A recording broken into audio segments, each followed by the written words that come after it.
Hi, and thank you for tuning in to the Daily Dose for Spiritual Growth. We are going to be talking about Exodus 33 today.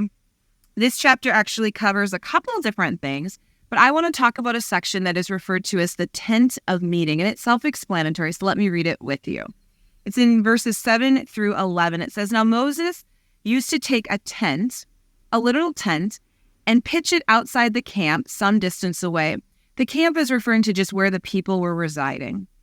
Some distance away, calling it the tent of meeting. Anyone inquiring of the Lord would go to the tent of meeting outside the camp. And whenever Moses went out to the tent, all the people rose and stood at the entrances to their tents, watching until Moses entered the tent. So a sign of respect. As Moses went into the tent, the pillar of cloud, which represented the presence of God throughout the daytime, would come down and stay at the entrance. So cool. Wouldn't it be amazing just to see this? While the Lord spoke with Moses. So get this, they literally set up a tent that they would use as a place to go and commune, converse, spend time, inquire of the Lord. And symbolically, as Moses, for example, would go in to spend time with God there, the people would all stand in honor and reverence. And yet as well, a miracle would happen, something only God can do. The cloud that represented his presence would come and reside over the entrance of the tent as Moses was speaking to God. Incredible. Whenever the people saw the pillar of cloud standing at the entrance of the tent, they all stood and worshiped, each at the entrance to his tent. The Lord would speak to Moses face to face as a man speaks with a friend. Then Moses would return to the camp, but his young aide Joshua, son of Nun, did not leave the tent. This is such a beautiful story. Oh my goodness, it's so cool to see how God moves here, to see the symbolism, to see the power of God, to see how God so compassionately and graciously would speak with Moses. It says as in the tenderness of a friendship, the intimacy of a friendship. All of that's so cool. But let's just take it to practical today. Do you have a tent of meeting?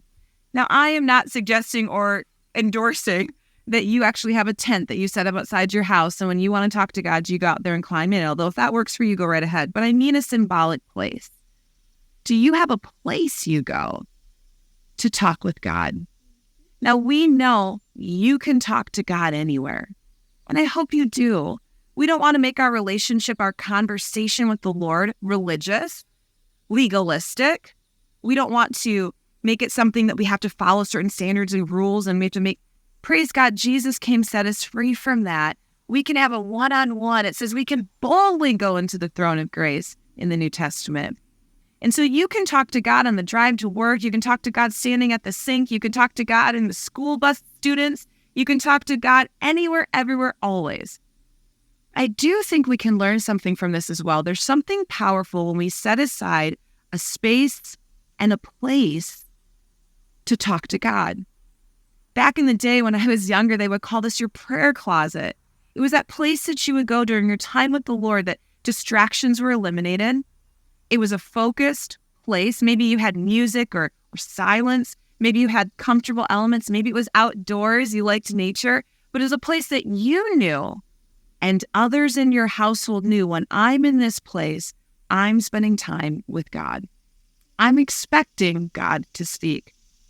Especially of those parents, have you ever considered having a space in your house that your kids know when you're there, you're spending time with God? What a model that would set for your husband, for your wife, for your mom, for your dad's students. Set the tone. What if you had a place that you went where you expected God to speak? It might not be every day. Maybe every day's on the ride to work, and that's your tent of meeting on the go. I'm talking about time that you set aside without any other distractions, without any other tasks you're doing. You're not having to drive. You're not having to wash dishes. You're not managing. You're just alone with the Lord, expecting him to speak. If you've never tried that, I encourage you to try that today.